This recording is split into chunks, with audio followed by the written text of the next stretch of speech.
আমার ছেলে মরে গেছে, আমার ভিতরে শোক, আপনার ভালোবাসা।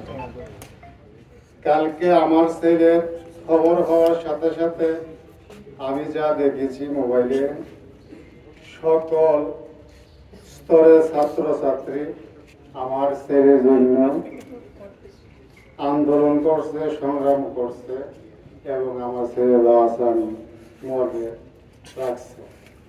এবং আমার আরো ধন্যবাদ যে আমি অনেক বছর আগে নোয়াখালী ব্যবসা করি। নোয়াখালী যে কৃতি সন্তান ছাত্র দলের সভাপতি নাসির উদ্দিন, সে তাকে আমি চিনি, তার বাবাকে হয়েছে মুন্সিদের বাড়ি। আমি অনেক পুরান ব্যবসায়ী নোয়াখালী। আমি আমার ছেলেকে দিয়েছিলাম, আমার ছেলে ইউনিভার্সিটিতে লেখাপড়া করি, অনেক বড় হবে, আমাদের মনে আশা পূরণ হবে। আমার ছেলে আজকে লাশ হচ্ছে, তার গুণার কাজ নাই, লাশ হয়ে গেছে। আমি বাবা এখনো জীবিত আছি। আমি সব উপস্থিত সকলের কাছে আমি আমার ছেলের জন্য দোয়া চাই।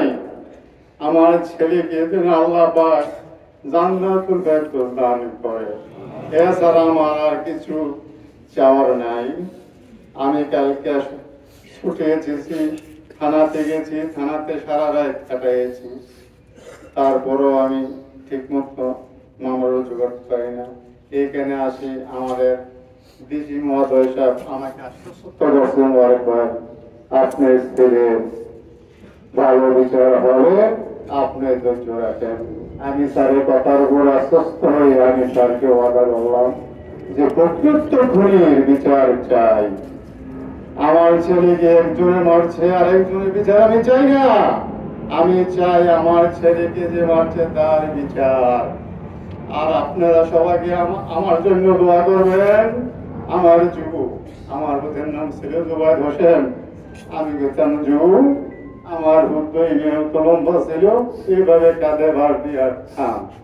আমি যখন ঢাকাতে মাল কেনার জন্য আসতাম, আমার ছেলের কাঁধে ভার দিয়ে আমার যুবক।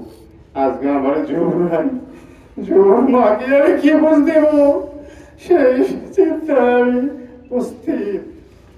কম সঙ্গে কাতর, অতি সঙ্গে পাথর। তবে আমি পরিষ্কার কথা বলাইতে চাই না।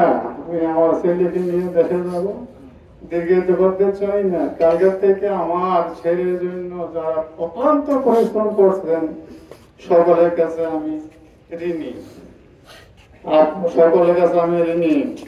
আমার ছেলেকে আপনারা সকলে নিজ গুণে ক্ষমা করে দিবেন। আর বেশি বাড়াইতে চাই না। আপনারা সকলে আমার জন্য দোয়া করবে। আমার বয়স 58 বছর, আমার জীবন যৌবনের সর্বশেষ। আমার জীবন আমি বিচার চাই, প্রকৃত খুনের বিচার চাই।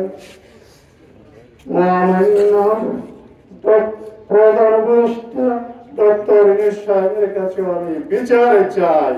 আর এইভাবে জানি মানুষের বুক খালি না হয়, মানুষের কান্নায় এই যে পার্সিটি বাড়ি না হয়। আমি সকলের সুস্বাস্থ্য কামনা করি। আর যে কেউ কামতে না হয় সে আশাবাদ ব্যক্ত করি। আমি আমার এইখানে কথা সংক্ষিপ্ত করি। আবারও বিদায় নিয়ে আসসালাম।